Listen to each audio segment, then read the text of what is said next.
গতকাল রাত্রে বউর সাথে টানা 3টা ঘন্টা কথা বললাম। ওই সময় বউর সাথে আদর, মহাব্বত, ভালোবাসা, নিজেদের ভবিষ্যৎ, নিজের সন্তানদের ভবিষ্যৎ, নিজেদের ভবিষ্যৎ পরিকল্পনা নিয়ে কথা বললাম। ওই কথা বলার এক সময়ে দেখি বউয়ের 2 চোখ দিয়া পানি পড়তেছে অজোরে। তখন জিজ্ঞেস করলাম যে হঠাৎ তোমার কি হয়ে গেল?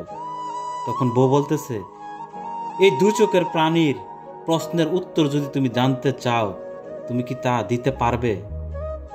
আমি বললাম, তুমি যে কোনো প্রশ্নের উত্তর আমার কাছ থেকে তুমি নিতে পারো। বউ বলতেছে, তুমি পারবে না। আমি বললাম যে তোমার জন্য আমি সব কিছু করতে প্রস্তুত আছি, তুমি একবার শুধু আমাকে বইলা দেখো। তখন বউ বলল, স্বামী গো, তোমাকে ছাড়া আমার কোনো কিচ্ছু জানে ভাল লাগে না। সারাদিন কাজ করে যখন ক্লান্ত শরীর নিয়ে এই বিছানায় শুতে আসি, তখন তোমার শূন্যতাটা সবচেয়ে বেশি অনুভব করি। তোমার কথাটা মনে হইলে আমার এই ভিতরটা ছাদ ছাদ করে ওঠে। তুমি যত তাড়াতাড়ি পারো বিদেশ শেষ করো। মানুষ বাঁচে বা কয়দিন? বিদেশ তো বহুত বছর করলা, আর কত বিদেশ করবা? যারা বিদেশ করে না সেরা কি দেশে খায় বাচ্চা আছে না, না চলতে পারে না? তারাও তো চলতেছে, তুমি চইলে আসো।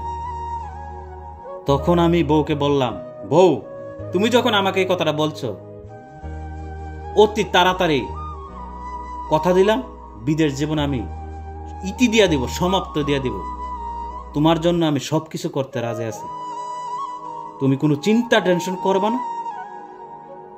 আমি অতি তাড়াতাড়ি দেশে চলে আসতেছি। বিদেশ জীবনের ইতি দিয়া, বিদেশ তো জীবনে বহুত কিছু করলাম, কইরা তো কিছু করতে পারলাম না। আরো যদি এক যুগ বিদেশ করি, তুই অভাব অনটন সারা জীবন থাকা যাব, মরার আগ পর্যন্ত।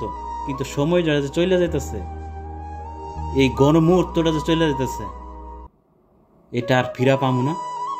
আমি চলে আসতেছি, তুমি কোনো চিন্তা টেনশন কইরো না।